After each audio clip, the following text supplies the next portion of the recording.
This is a potential historic event with catastrophic, deadly consequences. I'm not doing shit. Yo, grab me a shirt. No, I'm just kidding. Reports of huge anxiety, obviously, particularly in New York. Tens of thousands of people in the streets, massive traffic jams. For some reason, we're expecting from this storm, historic flooding is anticipated right along the French Broad and the Swannanoa rivers, and they are asking everyone in the Fletcher and the Biltmore Village areas to go ahead and self-evacuate and take this storm seriously. If you've ever gone to take a dump in the woods, and when you go to wipe realize you forgot your toilet paper, go ahead and hit that like and subscribe button. Don't forget to hit the notification bell so we can stay in touch. Hey guys, my name is Half-Cocked Hilbilly, and today I want to go over the topic of go bags, or I like to say, get home bags. First things first, as far as life experience goes, I am a huge outdoor enthusiast. I love to hike, camp, and I'm a gear nerd. All the successes and failures I've had in my life, I've implemented in not only what I carry on me every day, but what I also keep in my vehicles, just in case something bad were to happen. You could say I've learned more from not having something than doing my research and making sure I have what I need. Not everything's a lesson, Ryan. Sometimes you just fail.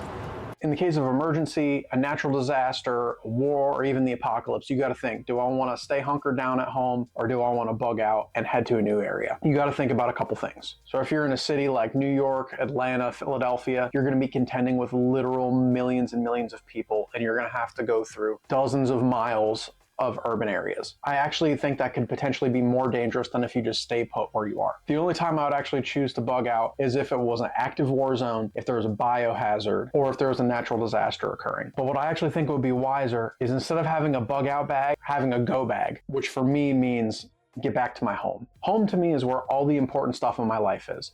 First and foremost, my wife, then my pets, and then my guns. I have plenty of security, sustenance, and shelter, and on top of that, I'm part of a tight-knit community. Another potential issue with bugging out is you could be wandering aimlessly.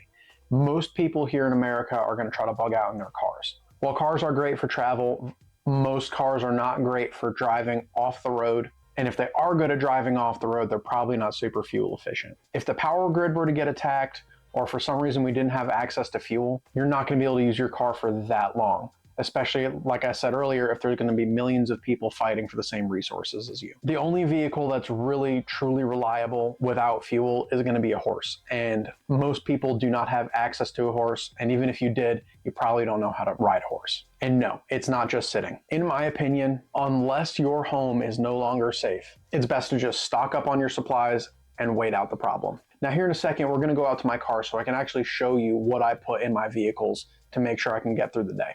There's a couple different levels to my gear. First level is going to be my everyday carry, or what I actually have on my body. The second tier is the bag that I keep in both me and my wife's car and my work vehicle to take care of us if any short-term needs would come up. And lastly, I want to show you what I bring when I have to go far from home, especially if I'm going in the middle of nowhere.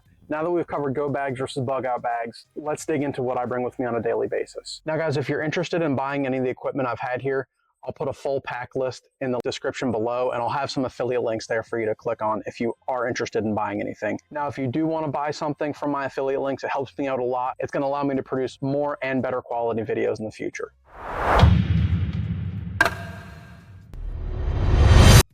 A really smart way to think about your go bag too is it's meant to augment what you already have. The stuff I pack for my go bag is specifically stuff that's going to help me get out of any dangerous situations. I don't feel the need to go over what kind of clothes you should pack, what kind of sunglasses to bring, or what kind of earbuds that you should use. With that being said though, I do want to show you what I have on me on a day-to-day basis. My personal firearm that I carry with me every day is a SIG P365. It's an awesome handgun, and it's super concealable and incredibly reliable. You can see it here. The finish is pretty worn on it. I've never actually had a malfunction with it. I've put a couple thousand rounds through it. Like I said, it does get dirty, and I carry it every day. In my P365, I use a Alien Gear Shapeshift. I've carried with Alien Gear since I first could conceal carry. My first holster that I bought for my 1911 was an Alien Gear Cloak Tuck, and I loved it so much when I got my P365. I didn't really shop around too much. I just went right to the Shapeshift. The next thing I carry on me is this little Coast Light. It throws a nice wide beam, so if I'm doing anything outside, I have a wide field of view, and I can also clip it to my cap. I got this for like $5 at Ollie's. So if anything happens to it, it's not too much of a loss. Next thing, of course, is my wallet. It's one of these new fancy card wallets with a money clip. It takes up a lot less space than your standard leather wallet. And I also carry a spare 18-round P365 magazine loaded with Spear 124 grain gold dots. Whichever carry ammo you like and the one that you shoot the best is the one that you should carry. And then if I do go to the gym, I also like to have a spare 12-round magazine in my gym bag. I do have an iPhone 15 as my normal phone. If I drive my RAV, I got my RAV key, and if I have my other car, I have that key as well. Now, when I'm at work or I'm doing chores around the house, one thing I bring with me everywhere is my Leatherman Wave. I've talked about it on the channel before too. I cannot recommend this tool enough. It's gotten me out of so many different messes, and for about 110 bucks, you really can't beat it. I've had this tool for 15 years. It has literally never failed me once, and I look forward to a lifetime with it. Besides YouTube, my daily job is landscaping. So for the most part, I'm not going too far from where I live. So a lot of what I need to bring with me is medical supplies, parts and pieces to my equipment, and maybe an extra change of clothes. I don't carry a lot of survival equipment. If I had to get home within a day, I absolutely could. There are a couple different ways to determine what you need. The first way is through your own research and what the box says you need to bring. The second is needing something and not having it. So based on my experience and my job, here's kind of what I bring with me every day. I like to bring a jump box, a 2-ton jack, and a jack stand for safety. While most cars do come with their own jack stand, they're very weak, unreliable, and can be kind of dangerous. You're just adding another hazard by using the OEM jack stand. The next thing I want to talk about is my personal go bag. My personal go bag that I have in my car is really not meant for survival. It's just what I might need on a daily basis in case I forget it or I have a little oopsie. Look at that.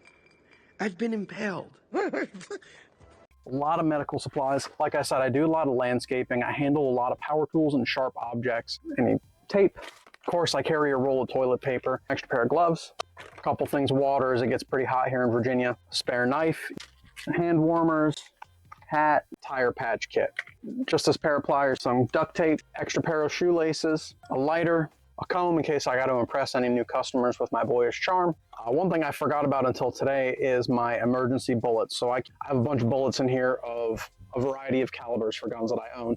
You never know when you're going to need one. Now the vehicle that I use when I'm not working, which it's normally me and my wife, is my RAV4.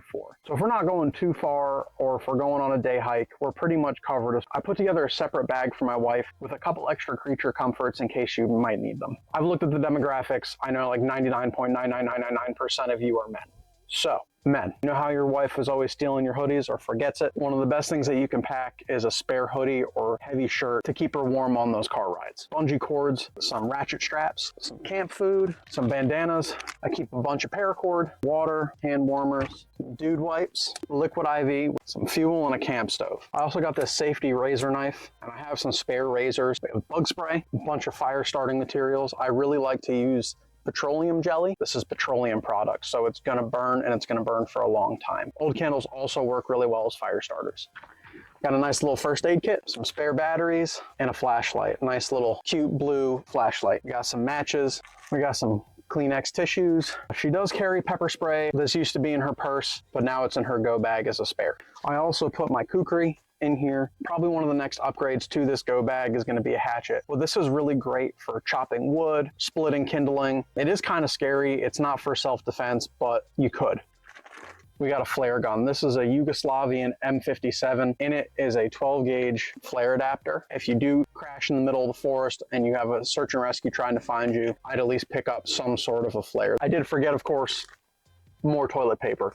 You can never, ever, ever never, ever, ever forget your toilet paper. That was a lot of stuff coming out of my wife's bag.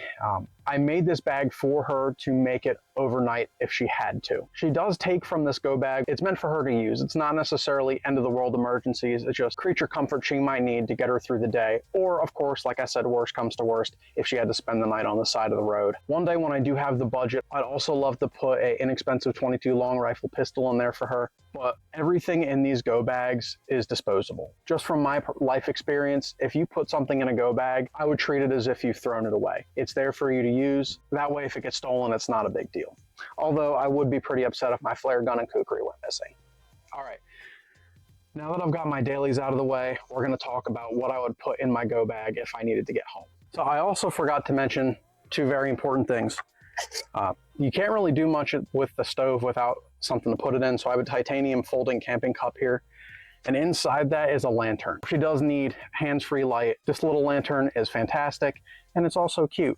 You've heard me say on here, the typical gun guy, dad advice, but I'm gonna give you husband advice. If your wife isn't a gear nerd like you are, she's not really gonna wanna lug that crap in her car. However, if you go to Target and you buy her something in matching cute colors, it'll stay a lot longer. All right guys, so now that I've kind of talked about what me and my wife carry in our car, I wanna dig through some more specialty tools that I bring in case of danger or any natural disaster. A lot of our vacations, we'll drive out to national parks, we'll visit family in the middle of nowhere, and a lot of times that means we gotta rely on ourselves. So if you're in the middle of the mountains and you have one road that's blocked, you either gotta wait, go around a different way, or rely on yourself to get out. So a lot of things that I've packed are from my own research or things that I've needed and not had. The first extra thing that would be nice, one, because it keeps you warm, two, if you have pets that travel with you, is some moving blankets. The moving blankets are actual blankets, so if you need them, they'll keep you warm. They'll also keep your pet comfortable and your car clean during your road trip. The same goes for a tarp. You don't really need a big or super fancy tarp. This is just if something happens, it'll keep you dry. This is just for an emergency shelter that you might have to set up if something happens. Both the moving blanket and the tarp you can find at Harbor Freight. If you spend 15 or 20 bucks, you're pretty much good to go. Like I said before, I bring this because I can jump my battery, I can check my battery status, and I can reinflate my tires if need be. And I would bring an extra bowl just for your fur babies in case you do have to stop and they need a drink or they need something to eat. Next, and this one's kind of bulky. I have needed it and not had it. It's gonna be my chainsaw.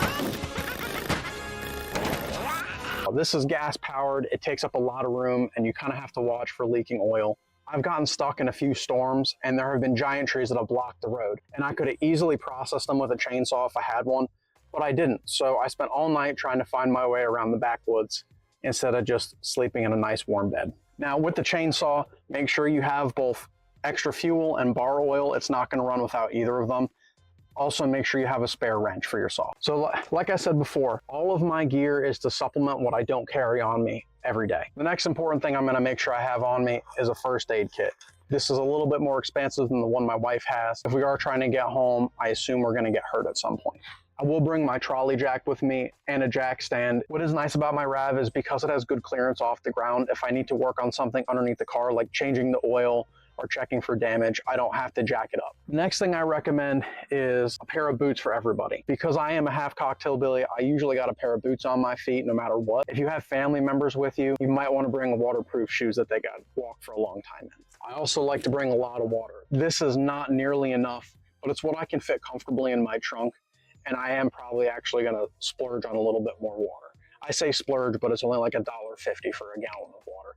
Make sure you get ones with a threaded lid on it. There are cheaper bottles of water, but they don't seal really well. And if you put any pressure, they're just gonna pop and spill all over you. Next, my communications. This may seem a little bit over the top, but I'm gonna have to disagree with you there. So if you're traveling in the wilderness, or even if there's a huge natural disaster and the phone lines are down, or there's a civil war or riots or anything where you might not have cell service, these radios are going to be wonderful. So I always make sure I keep some cardboard with all of the national channels that I might need to access in case of an emergency. I'll leave a link to a webpage with all the frequencies you might need. The radio I run is a Baofeng UV5R. Now, I bought a kit on Amazon. It came with 2 radios and a bunch of accessories, like some foldable extended antennas. It's gonna give me a lot more range. And it also came with a couple extended batteries as well. What's really cool about the Baofeng UV5R is they're only about 20 to 40 bucks per radio, and they're a programmable ham radio, which allows you to tap into any federal radio frequency that's not encrypted. So any emergency line or weather service, you can always tune in and listen as long as your radios have power. I currently have 4 radios in my case. The UV5Rs are known to be kind of fragile, so if they break, I have a spare. And normally when I travel, it's just me and my wife, but just in case we do have more family members that might need ways of communication, or if we run into anyone else along the way, this would be a great way to have a little bit better coordination. Now, finally, the fun part is my personal bag. Normally when we travel, we bring food, and then we have some camping food in my wife's go bag. We have the shelter taken care of. If our car doesn't work, we have some blankets and a tarp and fire starting capability to take care of us. My backpack is all the fun stuff that needs to be filled in. Now, if I do get stranded and I want to make it back home, I'm not just relying on my EDC pistol. I'm going to take a lot more firepower. So the nice things about AR-15s is that you can break them in half to fit in the backpack. The gun that I can fold in half and fit in my backpack with the best overall firepower and mobility is going to be my 8.5-inch 300 Blackout. With subsonic, it's not going to blow your ears out. And supersonic, you have a range of about 150 yards if you got to reach out and touch something. On top, I also have my primary arms, 3x prism sight with the ACSS reticle, and on top I got my Streamlight TLR-1S. Lower I have a LaRue MBT-2S trigger, which has a 2-pound take up and a 2.5-pound break, which makes accurate shots really easy. And then of course I have my chopped grip on the bottom just to make it compliant with all US laws. This AR pistol is legal where I live. However, make sure you comply with all local laws, especially when you're traveling. That can get tricky, especially if you're in states that are a little less 2A friendly. This is going to sit in my backpack, disassembled, just so it doesn't really look like I have a gun in my backpack. Next thing I'm going to carry is my Onward Research Recce rig. I really like this rig and it does everything I need it to without adding too much bulk. As you can see here, I carry 2 spare magazines, my Glock 23, and then I have 2 extra Glock mags and a flashlight in here. And then I leave this pocket open in case I want to use a radio. It'll be my front pocket. I'm going to bring these 2 20-round magazines. I actually prefer these to the slightly higher capacity 29-round magazines because of the form factor. Now, even if I'm not using my 511 backpack as a tactical or go bag, I always have some small survival kits. I have a couple different lighters here. This one is a butane lighter. I have your classic Bic lighter, Bic pen, and a spare Spyderco knife. The other 2 things I have in here for creature comforts, I have my solar charger. Some real mountain men that scoff at you if you have a bug net. I really don't care. I friggin' hate mosquitoes. Most people hate mosquitoes. And sometimes if you're already having a bad day, they'll send you over the edge. For those purposes, I make sure I have a bug net and I keep a spare for the misses. One flashlight that is with me literally everywhere I go, if I can take it, is gonna be my Streamlight ProTac HLX. This throws a 1,000 lumen beam and lasts for about 1 hour and 15 minutes.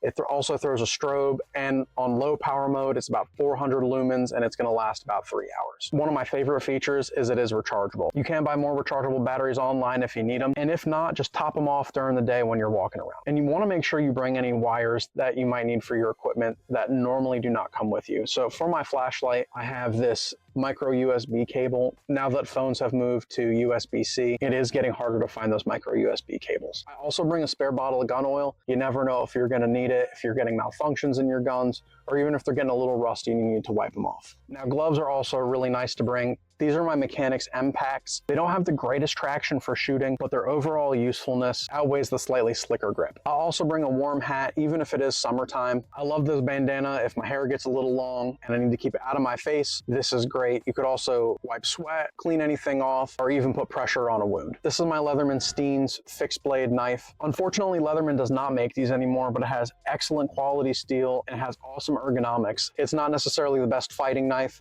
but it's a wonderful woods knife, and it's really nice for processing game. I promise you guys, I'm not a Leatherman shill yet, but I am a huge Leatherman fan. Just like you got Glock guys, HK guys, and SIG guys, I'm a Leatherman guy. Last but certainly not least, I bring PPE. If you're gonna be shooting or doing anything where you can harm your eyes, make sure you bring some shooting glasses or any clear eye protection. Sunglasses also work, but you can't use them at night. And then of course, I do bring my headphones. If you have to knowingly discharge a firearm, you're gonna blow your ears out unless you have some protection.